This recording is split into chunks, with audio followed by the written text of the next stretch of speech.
William H. Bonney, better known as Billy the Kid and also known as William Antrim, was a 19th-century gunman who participated in the Lincoln County War and became a frontier outlaw in the American Old West. According to legend, he killed 21 men, but it is generally believed that he killed 8 people. He killed his first man in April 1, 1877 at the age of 18. McCarty was 5'8" inches tall with blue eyes, blonde hair or dirty blonde hair, and a smooth complexion. He was described as being friendly and personable at times, and as lithe as a cat. Contemporaries described him as a neat dresser who favored an unadorned Mexican sombrero. These qualities, along with his cunning and celebrated skill with firearms, contributed to his paradoxical image as both a notorious outlaw and a folk hero. Billy was relatively unknown during most of his lifetime but was catapulted into legend in 1881 when New Mexico's governor, Lew Wallace, placed a price on his head. In addition, the Las Vegas Gazette and the New York Sun carried stories about his exploits. Other newspapers followed suit. Several biographies written about Billy the Kid after his death portrayed him in varying lights. Early life: William Henry McCarty, Jr. is believed by Michael Wallace and Robert M. Utley, scholars of Western history, to have been born 2 years before the Civil War in an Irish neighborhood in New York City. His birthplace remains in question as there are no records that prove that he ever lived there. Born to Irish immigrants, it is uncertain who his biological father was. Some researchers have theorized that his name was Patrick McCarty, Michael McCarty, William McCarty, or Edward McCarty. His mother's name was Catherine McCarty, although there have been continuing debates about whether McCarty was her maiden or married name. She is believed to have emigrated to New York during the time of the Great Famine. In 1868, Catherine McCarty had moved with her 2 young sons, William and Joseph, to Indianapolis, Indiana. There she met William Antrim, who was 12 years her junior.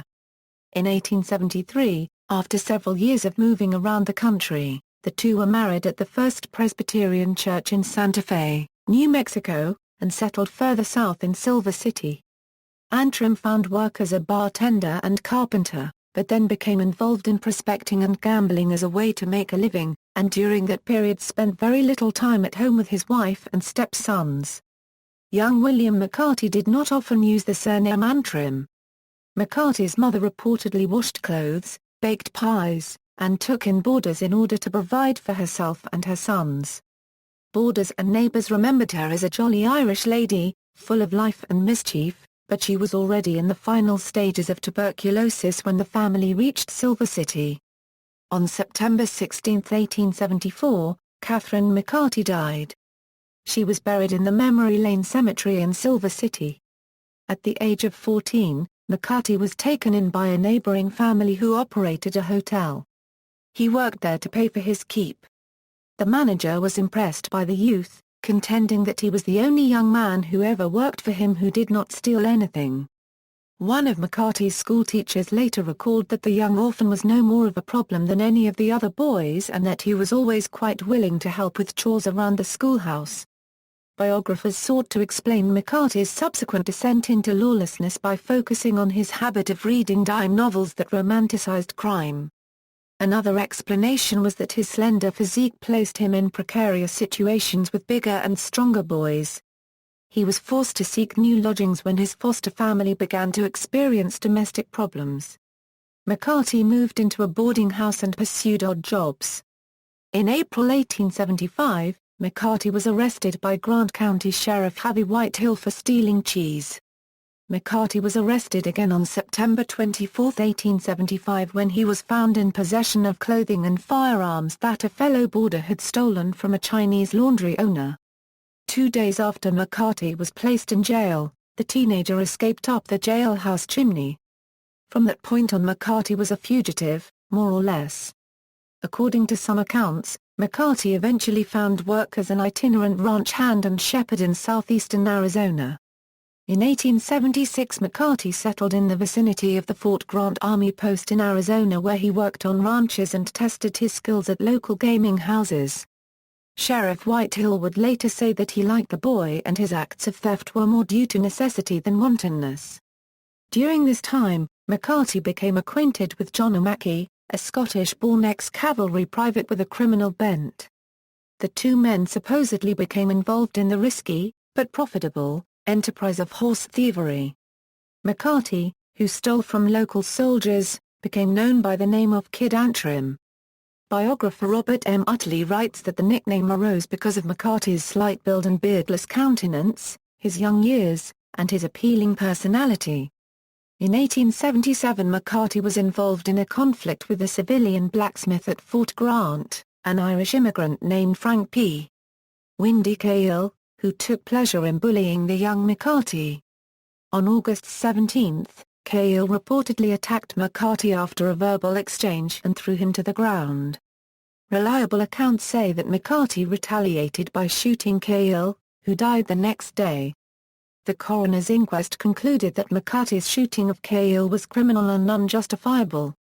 Some of those who witnessed the incident later claimed that McCarty acted in self-defense. Years later, Louis Abraham, who had known McCarty in Silver City but was not a witness, denied that anyone was killed in the altercation. In fear of Cahill's friends, McCarty fled the Arizona Territory and entered into New Mexico Territory. He eventually arrived at the former Army post of Apache Tejo, where he joined a band of cattle rustlers who raided the sprawling herds of cattle magnate John Kysom. During this period McCarty was spotted by a resident of Silver City, and the teenager's involvement with the Notorious gang was mentioned in a local newspaper. McCarty rode for a time with the gang of rustlers known as the Jesse Evans Gang, but then turned up at Huescal Jones's house in Pecos Valley, New Mexico. According to this account, Apaches stole McCarty's horse, forcing him to walk many miles to the nearest settlement, which happened to be Jones's home. When he arrived, the young man was supposedly near death, but Mrs. Jones nursed him back to health. The Jones family developed a strong attachment to McCarty and gave him one of their horses. At some point in 1877, McCarty began to refer to himself as William H. Bonney. Lincoln County War.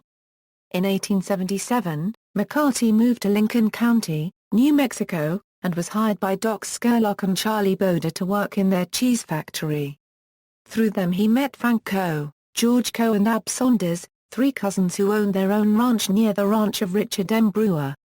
After a short stint working on the ranch of Henry Hooker, McCarty began working on the Coe-Saunders ranch. Late in 1877, McCarty, along with Brewer, Boda, Scurlock, the Coes and Saunders, was hired as a cattle guard by John Tunstall, an English cattle rancher, banker and merchant, and his partner, Alexander Maxween, a prominent lawyer. A conflict known today as the Lincoln County War had erupted between the established town merchants, Lawrence Murphy and James Dolan, and competing business interests headed by Tunstall and Maxween. Before the arrival of Tunstall and Maxween, Murphy and Dolan presided over a monopoly of Lincoln County's cattle and merchant trade. Their far-reaching operation was known locally as the House, after a large mansion in Lincoln that served as Murphy and Dolan's headquarters. There was also an ethnic element to the House's conflict with Tunstall. Murphy and Dolan, both Irish immigrants, were strongly opposed to an Englishman like Tunstall cutting into their business. Events turned bloody on February 18, 1878, when Tunstall was spotted while driving a herd of 9 horses towards Lincoln and murdered by William Morton, Jesse Evans, Tom Hill, Frank Baker and Sheriff William J. Brady of Lincoln County, all members of a posse serving the House, sent to attack Maxween's holdings. After murdering Tunstall, the gunmen shot down his prized bay horse. As a rhymed macabre joke on Tunstall's great affection for horses, the dead bay's head was then pillowed on his hat, writes Frederick Nolan, Tunstall's biographer. Although members of the House sought to frame Tunstall's death as a justifiable homicide, evidence at the scene suggested that Tunstall attempted to avoid a confrontation before he was shot down. Tunstall's murder enraged McCarty and the other ranch hands. Maxween, who abhorred violence, took steps to punish Tunstall's murderers through legal means. He obtained warrants for their arrests from the local justice of the peace, John B. Wilson. Tunstall's men formed their own group called the Regulators. After being deputized by Brewer, Tunstall's foreman, who had been appointed a special constable and given the warrant to arrest Tunstall's killers, proceeded to the Murphy Dolan store. The wanted men, Bill Morton and Frank Baker, attempted to flee, but they were captured on March 6. Upon returning to Lincoln, the regulators reported that Morton and Baker had been shot on March 9 near Agua Negra during an alleged escape attempt. During their journey to Lincoln, the regulators killed one of their members, a man named McCloskey, whom they suspected of being a traitor. On the day that McCloskey, Morton, and Baker were slain, Governor Samuel Beach Axtell arrived in Lincoln County to investigate the ongoing violence. The governor, accompanied by James Dolan and associate John Riley, proved hostile to the faction now headed by Maxween. The regulators went from lawmen to outlaws. Axtell refused to acknowledge the so-called Santa Fe Ring, a group of corrupt politicians and business leaders led by U.S. Attorney Thomas Benton Catron. Catron cooperated closely with the House, which was perceived as part of the Notorious Ring. The regulators planned to settle a score with Sheriff William J. Brady, who had arrested McCarty and fellow Deputy Fred Waite in the aftermath of Tunstall's murder. At the time Brady arrested them, the two men were trying to serve a warrant on him for his suspected role in looting Tunstall's store after the Englishman's death, as well as against his posse members for the murder of Tunstall. On April 1, the regulators Jim French, Frank McNabb, John Middleton, Frederick Waite, Henry Brown, McCarty Bonney and possibly Robert A. Denman ambushed Sheriff Brady and his deputy, George W. Hindman, killing them both in Lincoln's Main Street. McCarty was shot in the thigh while attempting to retrieve a rifle that Brady had seized from him during an earlier arrest. With this move, the regulators disillusioned many former supporters, who came to view both sides as equally nefarious and bloodthirsty. The connection between Maxween and the regulators was ambiguous, however. McCarty was loyal to the memory of Tunstall, though not necessarily to Maxween. Jacobson doubts whether McCarty and Maxween were acquainted at the time of Brady's death. According to a contemporary newspaper account, the regulators disclaimed all connection or sympathy with Maxween and his affairs, and expressed their sole desire was to track down Tunstall's murderers. On April 4, in what became known as the gunfight of Blazers Mills, the regulators sought the arrest of Buckshot Roberts, a former buffalo hunter whom they suspected of involvement in the Tunstall murder. Roberts refused to be taken alive, although he suffered a severe bullet wound to the chest. During the gun battle, he shot and killed the regulators' leader, Dick Brewer. 4 other regulators were wounded in the skirmish. The incident had the effect of further alienating the public, as many local residents admired the way Roberts put up a gutsy fight against overwhelming odds.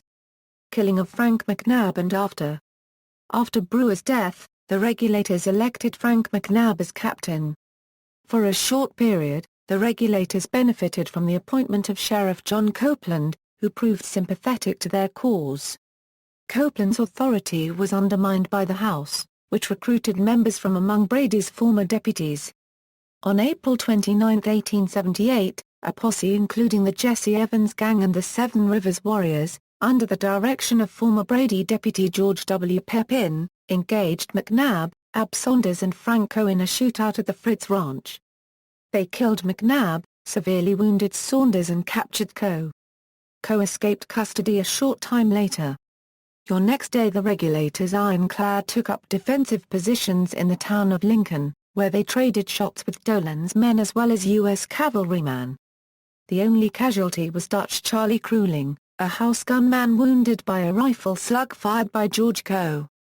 By shooting at U.S. government troops, the regulators gained a new set of enemies. On May 15, the regulators tracked down Seven Rivers Warriors gang member Manuel Segovia, the suspected murderer of Frank McNabb, and killed him. Around the time of Segovia's death, the regulator ironclad gained a new member, a young Texas cowpoke named Tom Affiliate, who became McCarty's close friend and constant companion. The regulator's position worsened when the governor, in a quasi-legal move, removed Copeland and appointed House ally George Pepin as sheriff. Under indictment for the Brady killing, McCarty and the other regulators spent the next several months in hiding and were trapped, along with Maxween, in Maxween's home in Lincoln on July 15, by members of the House and some of Brady's men. On July 19, a column of U.S. cavalry soldiers entered the fray. Although the soldiers were ostensibly neutral, their actions favored the Dolan faction. After a 5-day siege, the posse set McSween's house on fire. McCarty and the other regulators fled. The posse shot McSween when he escaped the fire, essentially marking the end of the Lincoln County War. Lew Wallace and Amnesty. In the autumn of 1878, the President appointed Lew Wallace, a former Union Army general, as governor of the New Mexico Territory. In an effort to restore peace to Lincoln County, Wallace proclaimed an amnesty for any man involved in the Lincoln County War who was not already under indictment. McCarty, who had fled to Texas after his escape from McSween's house, was under indictment, but sent Wallace a letter requesting immunity in return for testifying in front of the grand jury. In March 1879, Wallace and McCarty met in Lincoln County to discuss the possibility of a deal. McCarty greeted the governor with a revolver in one hand and a Winchester rifle in the other. After taking several days to consider Wallace's offer, McCarty agreed to testify in return for amnesty. The arrangement called for McCarty to submit to a token arrest and a short stay in jail until the conclusion of his courtroom testimony. Although McCarty's testimony helped to indict John Dolan, the district attorney one of the powerful House faction Leah disregarded Wallace's order to set McCarty free after his testimony. After the Dolan trial, McCarty and a Flead escaped on horses supplied by friends.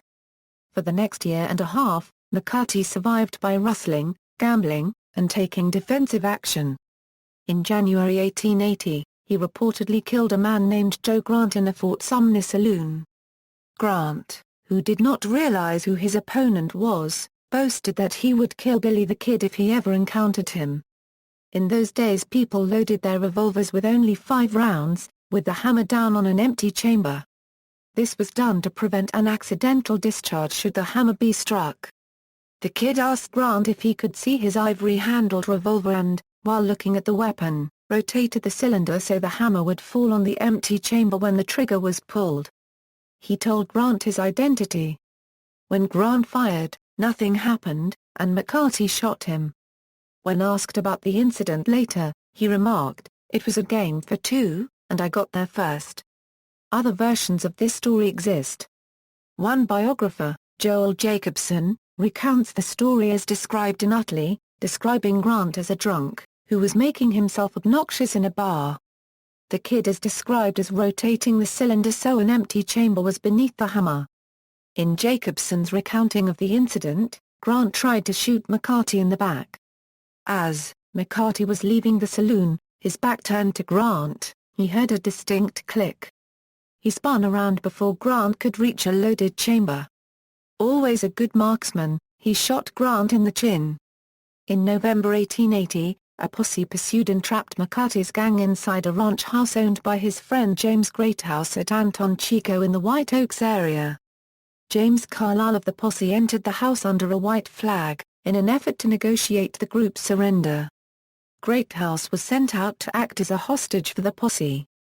At some point in the evening, Carlisle evidently decided the outlaws were stalling. According to one version, Carlisle heard a shot that had been fired accidentally outside. Concluding that the posse had shot down Greathouse, he chose escape, crashed through a window and was fired upon and killed.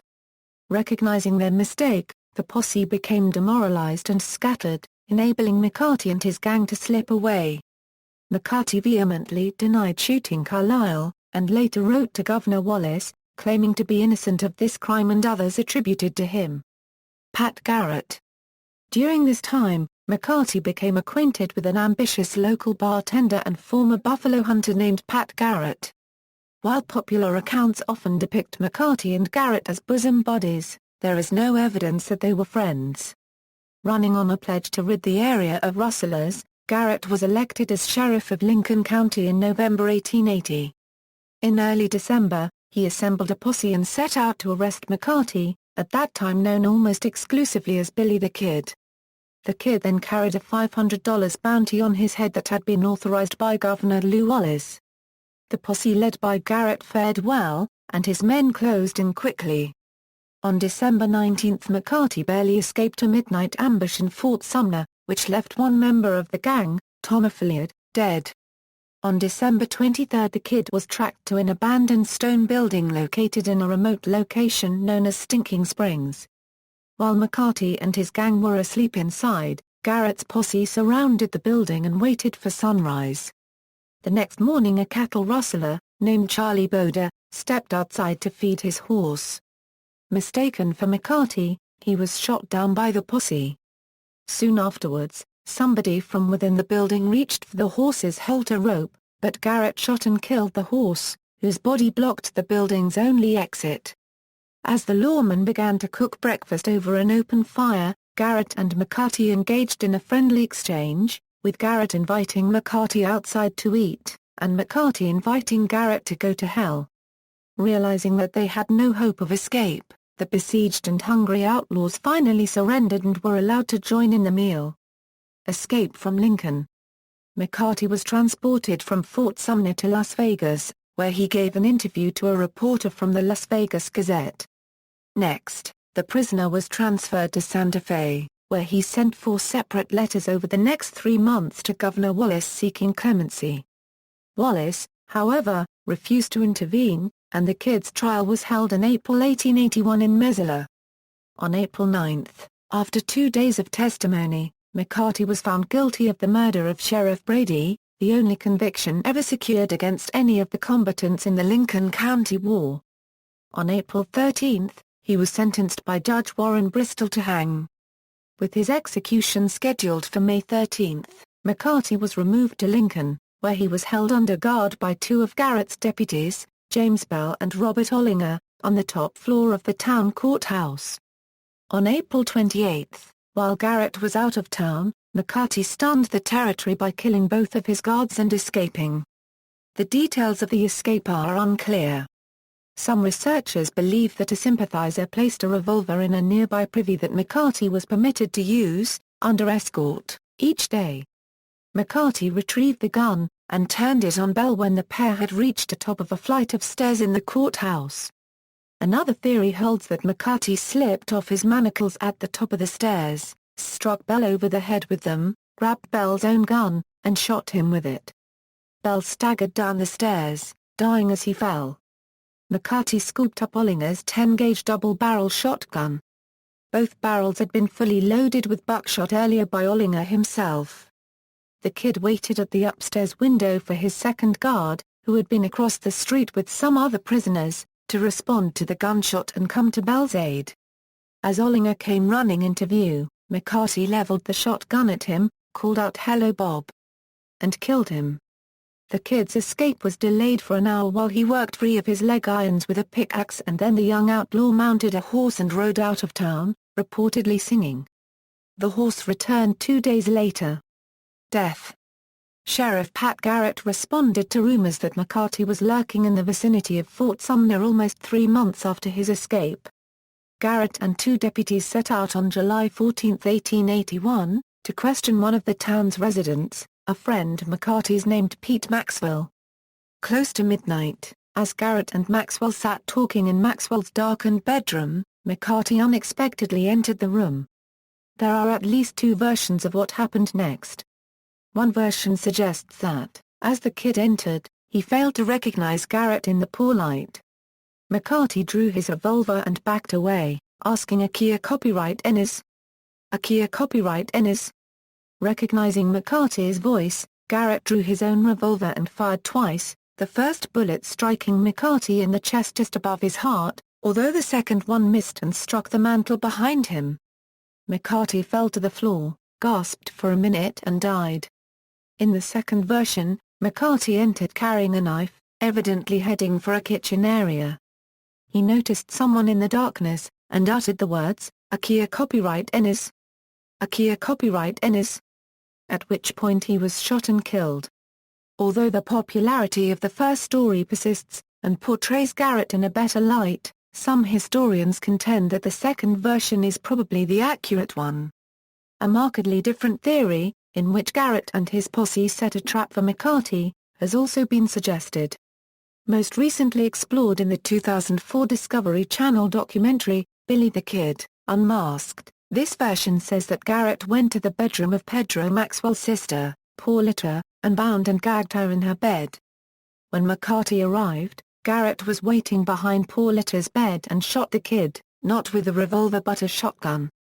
Garrett allowed the Kid a unregistered trademark S friends to take his body across the plaza to the Carpenter a unregistered trademark S shop to give him a wake. The next morning, Justice of the Peace Milner Rudolph viewed the body and made out the death certificate, but Garrett rejected the first one and demanded another one be written more in his favor. The Kid a unregistered trademark S body was then prepared for burial, and at noon was buried at the Fort Sumner Cemetery between his two friends, Tom Folliard and Charlie Boda. In his book, Billy the Kid, A Short and Violent Life, Robert Utley told the story of Pat Garrett's book effort. In the weeks following Garrett's execution of the Kid, he felt the need to tell his side of the story. Many people had begun to talk about the unfairness of the encounter, so Garrett called upon his friend, Marshall Ashman Upson, to ghostwrite a book with him. Upson was a roving journalist who had a gift for graphic prose. Their collaboration led to a book entitled The Authentic Life of Billy, the Kid, which was first published in April 1882. The book originally sold few copies. However, it eventually proved to be an important reference for historians who would later write about the Kid's life. Notoriety. Like many gunfighters of the Old West, Billy the Kid enjoyed a reputation built partly on exaggerated accounts of his exploits. McCarty was credited with the killing of between 15 and 26 men, depending on varying sources. Wallace has speculated that the Dolan faction created the Kid's image to distract the public's attention from their activities and those of their influential supporters in Santa Fe, notably the regional political leader Thomas Benton Catron. The notoriety that McCarty gained during the Lincoln County War effectively doomed his appeals for amnesty. A number of the regulators faded away or secured amnesty, but McCarty could not accomplish either. His negotiations with Governor Lew Wallace for amnesty came to nothing. A string of negative newspaper editorials referred to him as Billy the Kid. When a reporter reminded Wallace that the Kid was depending on the governor's intervention, the governor supposedly smiled and said, "Yes, but I can't see how a fellow like him can expect any clemency from me." First-hand accounts of character, various accounts recorded by friends and acquaintances describe him as fun-loving and jolly, articulate in both his writing and his speech, and loyal to those for whom he cared. He was fluent in Spanish, popular with Latino girls, an accomplished dancer, and well-loved in the territory's Hispanic community. His many Hispanic friends did not view him as a ruthless killer but rather as a defender of the people who was forced to kill in self-defense, Wallace writes. In the time that the Kid roamed the land he chided Hispanic villagers who were fearful of standing up to the big ranchers who stole their land, water, and way of life. Several surviving accounts portrayed Billy McCarty as friendly, fun-loving and loyal. Frank Coe, who rode as a regulator, recalled years after the Kid's death. "I never enjoyed better company. He was humorous and told me many amusing stories.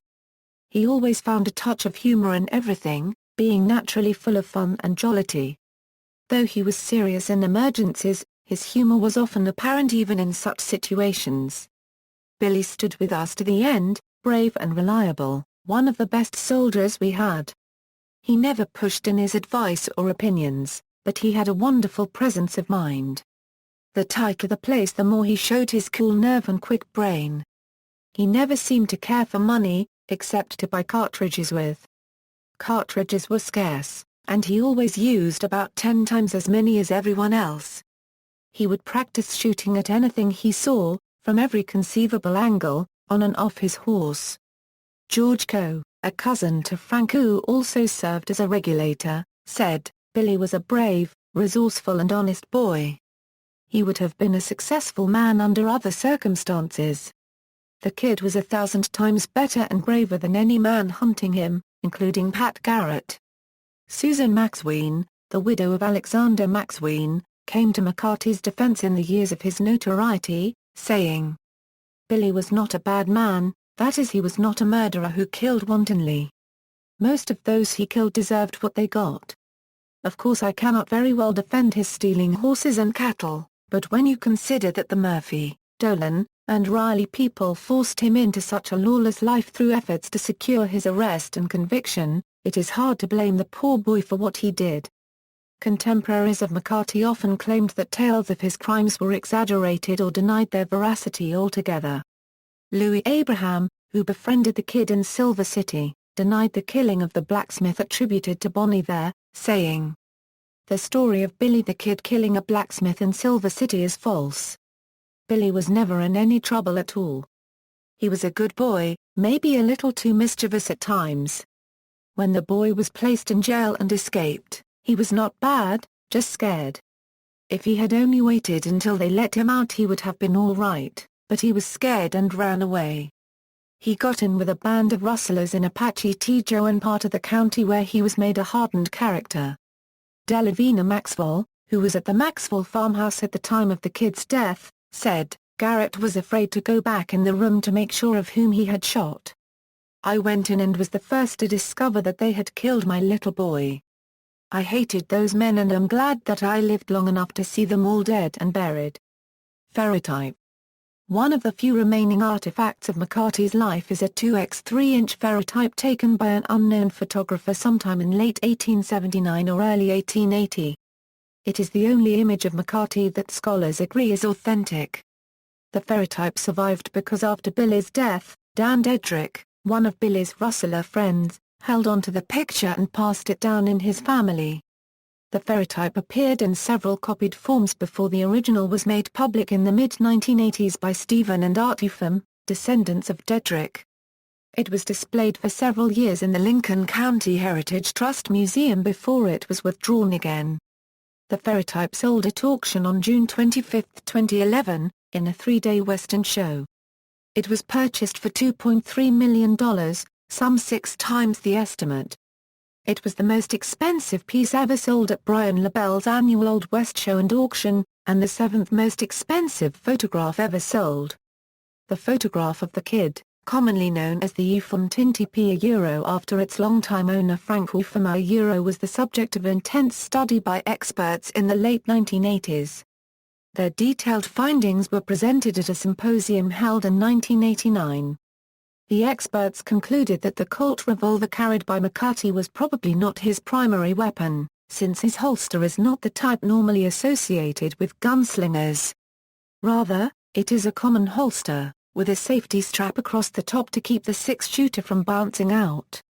McCarty's main weapon appears to be the Winchester carbine held in his hand in the ferrotype.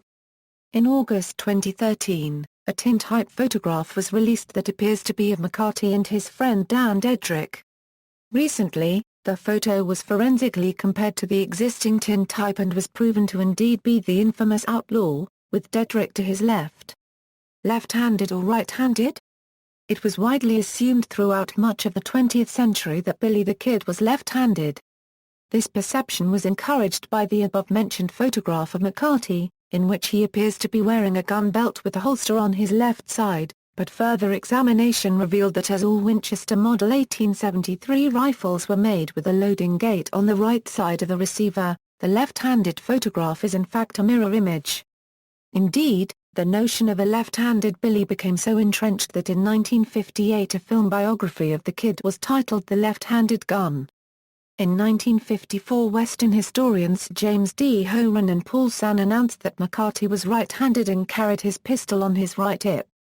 More recently, in response to a story from The Guardian that used an uncorrected McCarty ferrotype, Clyde Jevons, a former curator of the National Film and Television Archive, cited their work and added, "You can see by the waistcoat buttons and the belt buckle." This is a common error which has continued to reinforce the myth that Billy the Kid was left-handed. He was not. He was right-handed and carried his gun on his right hip. This particular reproduction error has occurred so often in books and other publications over the years that it has led to the myth that Billy the Kid was left-handed, for which there is no evidence. On the contrary, the evidence is that he was right-handed. He wears his pistol on his right hip with the butt pointing backwards in a conventional right-handed draw position. A second look at the ferrotype confirms what Jevons wrote. The prong on the belt buckle points the wrong way, and the buttons on the kid's vest are on the left side, the side reserved for ladies' blouses.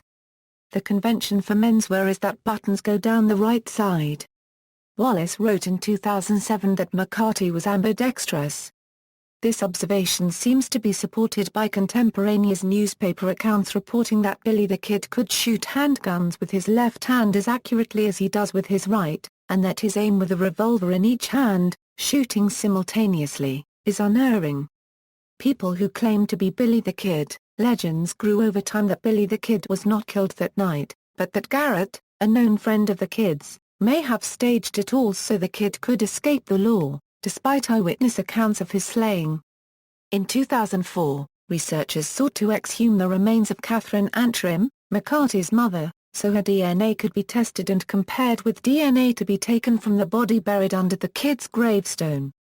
Ultimately, the case was bogged down in the courts, much to the delight of New Mexico Governor Bill Richardson, who knows all too well the value of Billy as a cultural icon and a draw for tourists. Several men have claimed to be McCarty over the years, and at least two became notable because they were successful in persuading a small segment of the public. Brushy Bill Roberts, in 1949, a paralegal named William Morrison located a man in Central Texas known as Ollie Partridge Roberts, who claimed to be Billy the Kid and challenged the popular account of McCarty as shot to death by Pat Garrett in 1881. Brushy Bill later claimed that Ollie Partridge Roberts was an assumed name which accounted for the discrepancies in birth dates and physical appearance between Ollie Roberts and Billy the Kid. Although his story was refuted by mainstream historians, the town of Hico, Texas, has capitalized on the Kid's infamy by opening the Billy the Kid Museum. Brushy Bill's story was further promoted by the 1990 film Young Guns 2, as well as a 2011 episode of Brad Meltzer's Decoded on the History Channel.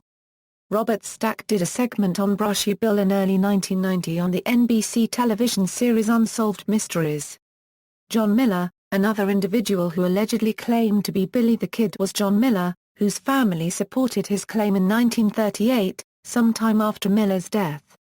Miller was buried at the state-owned Pioneers Home Cemetery in Prescott, Arizona. Tom Sullivan, a former sheriff of Lincoln County, and Steve Cedarwall, a former mayor of Capitan, disinterred the bones of John Miller in May 2005. Though Cedarwall and Sullivan believed the exhumation was allowed, official permission had not been given.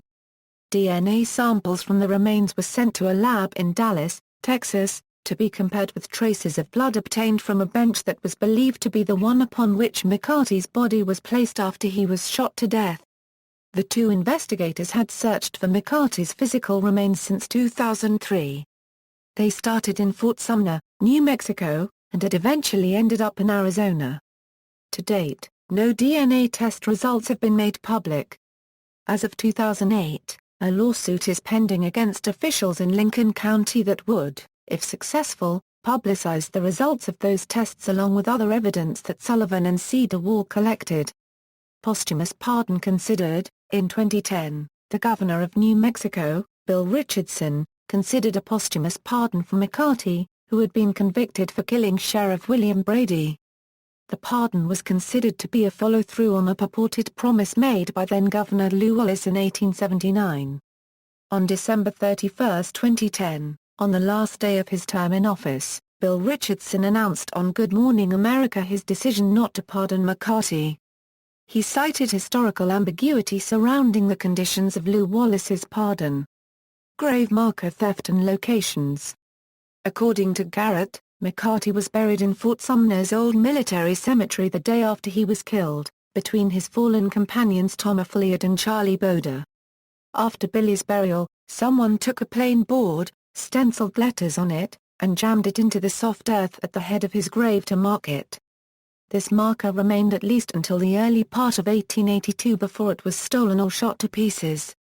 Pete Maxwell then placed the next marker and used a 4-foot-long, wooden slat removed from the parade ground picket fence near his home. A 1-foot length was cut off and hammered onto the longer piece to form a cross, and the words Billy the Kid July 14, 1881 were placed on the horizontal cross piece.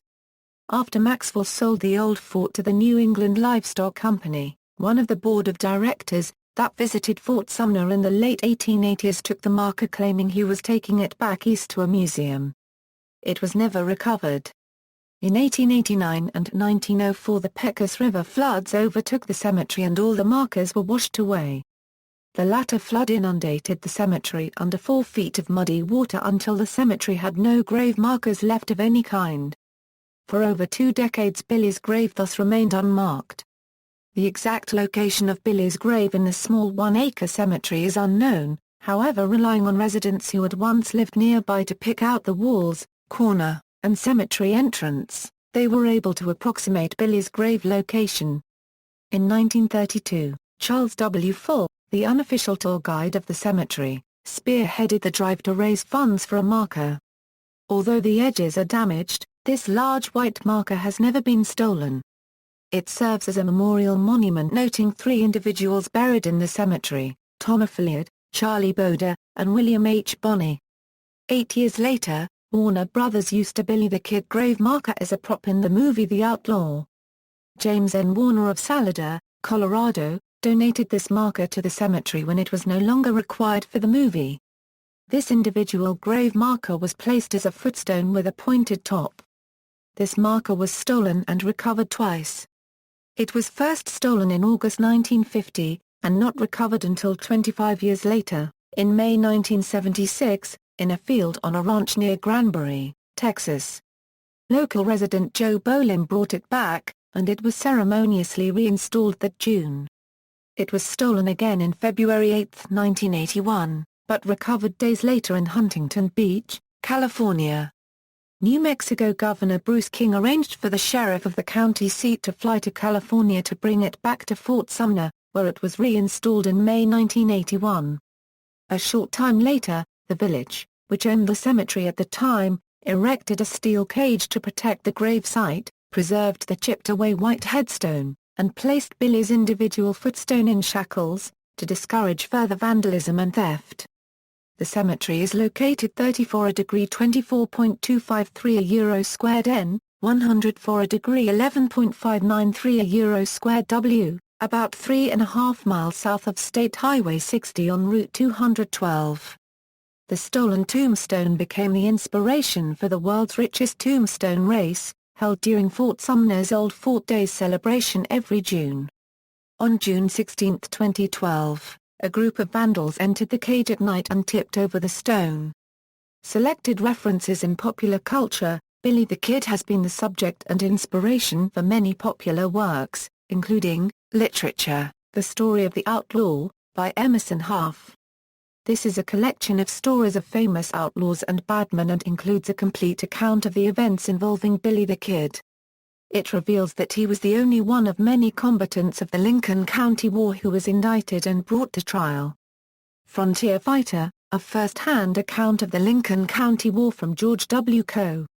Billy the Kid, a serial poem by Jack Spicer. Billy the Kid was published in 1962 as an episode in the ongoing adventures of Lucky Luke by Goscinny and Morris. El Bandido Adolescent, a biography written by Spanish author Ramacube N.J. Sender. Lincoln County War, The Definitive History of the Lincoln County War, by Morris G. Fulton.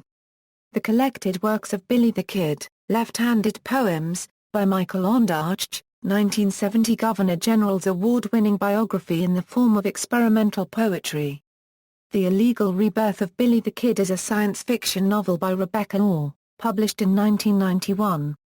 Anything for Billy is a 1988 novel by Larry McMurtry. Lucky Billy, a novel about Billy the Kid is a 2008 novel by John Vernon, a professor at Binghamton University. The novels Inferno and Escape from Hell by Larry Niven and Jerry Pournelle feature interactions between the novel's contemporary main characters traversing Dante's Inferno and Billy the Kid.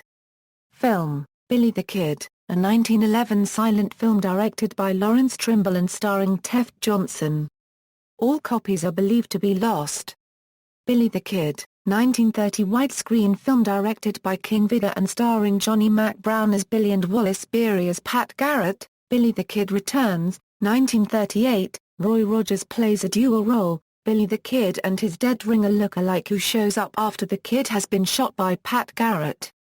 Billy the Kid, 1941 remake of the 1930 film, starring Robert Taylor and Brian Donlevy. Bob Steele and Buster Crabbe played Billy the Kid in a series of 42 Western films from 1940 through 1946, released by Poverty Row Studio Producers Distributing Corporation. Some of the titles include Blazing Frontier, The Renegade, Cattle Stampede, and Western Cyclone. In a 1952 film, Alan Rocky Lane goes after Billy the Kid's lost treasure. The Outlaw, Howard Hughes' 1943 motion picture starring Jack Beitel as Billy and featuring Jane Russell in her breakthrough role as the Kid's fictional love interest. I Shot Billy the Kid, a 1950 film directed by William Burke and starring Don Red Barry as Billy the Kid from Texas starring Audie Murphy as Billy the Kid, The Law vs. Billy the Kid starring Scott Brady as the Kid, James Griffith as Pat Garrett, Bette St. John as Nita Maxwell, and Alan Hale, Jr. as Bob Ollinger, The Left-Handed Gun, Arthur Penn's 1958 motion picture based on a Gore Vidal teleplay, starring Paul Newman as Billy and John Diner as Garrett, the boy from Oklahoma, with Tyler McDuff in the role of Billy the Kid. One-Eyed Jacks is the only film directed by Marlon Brando, who also played its lead character, Rio. This story is from an adaptation by Rod Serling of a Charles Nider novelization of Billy the Kid's life, with a later revision by Sam Peckinpah among others. Billy the Kid vs. Dracula, directed by William B. Dean, as Count Dracula, played by John Carradine, traveling to the Old West, where he takes a shine to Billy's fiancée and tries to turn her into a vampire. Chuck Courtney co-stars as Billy. I'll Kill Him and Return Alone, a 1967 spaghetti western directed by Julio Bucks, starred Peter Lee Lawrence as Billy and Fausto Tozzi as Pat Garrett. Kaisom, set during the Lincoln County War, was directed by Andrew V. McLaughlin and stars Jeffrey Dewell as Billy and Glenn Corbett as Pat Garrett. Dirty Little Billy, set during Billy's early years as a criminal, starred Michael J. Pollard. Pat Garrett and Billy the Kid, Sam Peckinpah's 1973 motion picture with Chris Christopherson as Billy, James Coburn as Pat Garrett, and with a soundtrack by Bob Dylan, who also appears in the movie, Young Guns. Christopher Kane's 1988 motion picture starring Emilio Estevez as Billy and Patrick Wayne as Pat Garrett. Bill and Ted's Excellent Adventure features Billy the Kid as the historical figure that Bill and Ted pick up in the Old West. Gore Vidal's Billy the Kid, Gore Vidal's 1989 film starring Val Kilmer as Billy and Duncan Regour as Pat Garrett. Young Guns 2, Jeff Murphy's 1990 motion picture starring Emilio Estevez as Billy and William Peterson as Pat Garrett. Purgatory, Yuli Adel's 1999 made-for-TV movie starring Donnie Wahlberg as Deputy Glenn Billy the Kid. Requiem for Billy the Kid, Anne Fansilber's 2006 motion picture starring Chris Christopherson. Birth of a Legend, a 2011 film in two parts based on Frederick Nolan's book The Lincoln County War, a documentary history directed by Andrew Wilkinson. Music, Billy the Kid, a folk song in the public domain, was published in John A. Lomax and Alan Lomax's American Ballads and Folk Songs, and also their cowboy songs and other frontier ballads.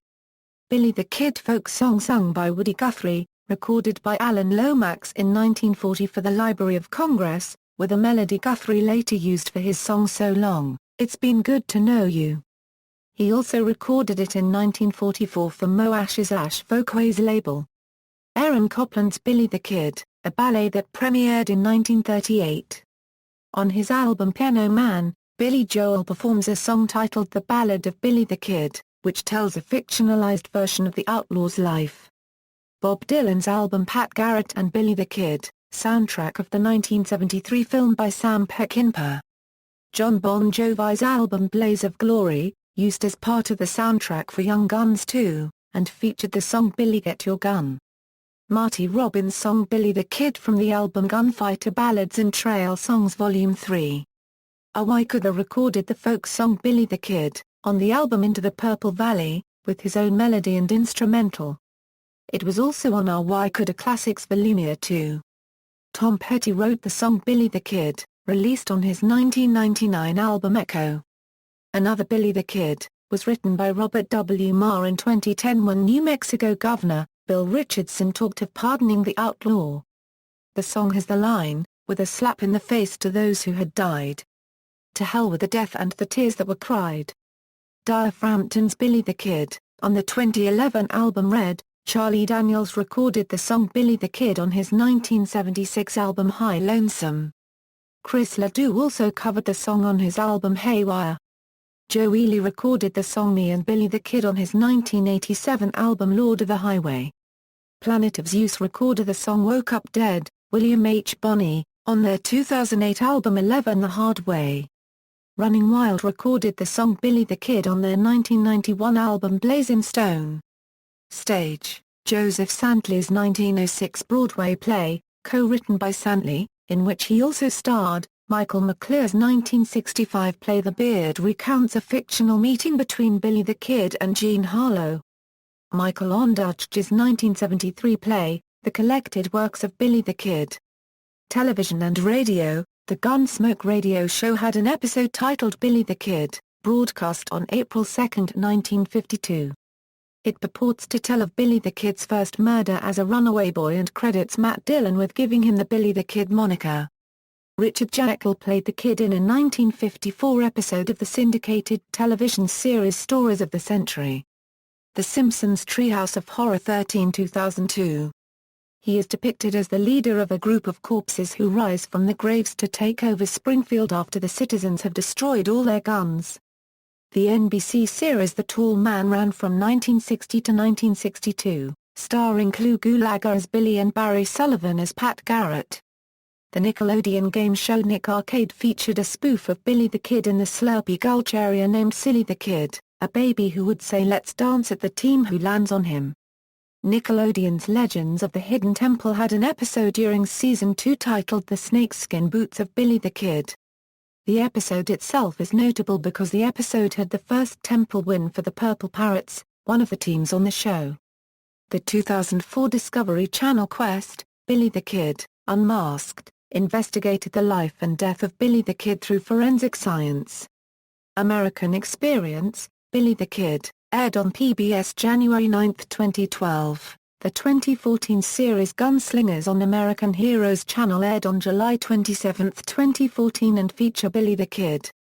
See also: Folklore of the United States, Cowboy, List of American Old West Outlaws, List of Western Lawmen, Notes. References: Burns, Walter Noble. The Saga of Billy the Kid. New York, Konecki and Konecki Associates. ISBN 1-56852-178-2, Horan, James D. San, Paul. Pictorial History of the Wild West, A True Account of the Bad Men, Desperados, Rustlers, and Outlaws of the Old West and the Men Who Fought Them to Establish Law and Order. New York, Crown Publishers. Jacobson, Joel. Such Men as Billy the Kid, The Lincoln County War Reconsidered. Lincoln, Nebraska, University of Nebraska Press. ISBN 0-8032-7606-0. Nolan, Frederick. The Life and Death of John Henry Tunstall. Albuquerque, University of New Mexico Press. Rush, Philip J. Trailing Billy the Kid. Stillwater, Oklahoma, Western Publications. ISBN 0-935269-19-3, Utley, Robert M. Billy the Kid, A Short and Violent Life. Lincoln, Nebraska, University of Nebraska Press. ISBN 0-8032-9558-8, Wallace, Michael. Billy the Kid, The Endless Ride. New York, W. W. Norton and Company. ISBN 0-393-06068-3, further reading, Garrett, Pat F. The Authentic Life of Billy, the Kid. Norman, University of Oklahoma Press. ISBN 1-4099-1035-0. Library of Congress CCN, 54-10053, Klesner, Lily. My Girlhood Among Outlaws. University of Arizona Press. Edited by Yves Ball. ISBN 0-8165-0354-0, Nolan, Frederick. The West of Billy the Kid. Norman, Oklahoma, University of Oklahoma Press. ISBN 0-8061-3082-2, Nolan, Frederick. The Lincoln County War, Revised Edition Santa Fe, N.M., Sunstone Press. ISBN 978-086534-721-2, Nolan, Frederick. Tascosa, Its Life and Gaudy Times. Lubbock, Texas, Texas Tech University Press. Trachtman, Paul. The Old West, The Gunfighters. New York, Tamir Life Books. Tusker, John. Billy the Kid, A Handbook. Lincoln, Nebraska, University of Nebraska Press. ISBN 0-8032-9406-9, Wallace, Michael. Billy the Kid, The Endless Trail. New York, W. W. Norton and Company. ISBN 0-393-06068-3, Utley, Robert M. High Noon in Lincoln, Albuquerque, New Mexico, University of New Mexico Press. ISBN 0-8263-1201-2, Gardner, Mark Lee. To Hell on a Fast Horse, Billy the Kid, Pat Garrett, and the Epic Chase to Justice in the Old West, New York, New York, William Morrow, an imprint of HarperCollins Publishers. ISBN 978-06-136,827-1. External links, works by or about Billy the Kid in libraries, Billy the Kid Territory, a Euro Guide by New Mexico Tourism Department, Peterson, Barbara Tucker and Louis Hart. Billy the Kid, The Great Escape. Wild West Magazine. August 1998. Nolan, Frederick. The Hunting of Billy the Kid. Wild West Magazine. June 2003. Layton, David. Tucson Street is named after Billy the Kid. Arizona Daily Star, October 22, 2013, about Billy the Kid, Turk, David S. Billy the Kid and the U.S. Marshal Service. Wild West Magazine. February 2007, William Billy the Kid Bonney. Legendary Outlaw. Find a Grave. January 1, 2001. Retrieved December 24, 2012. Billy the Kid, a Euro-American Experience documentary.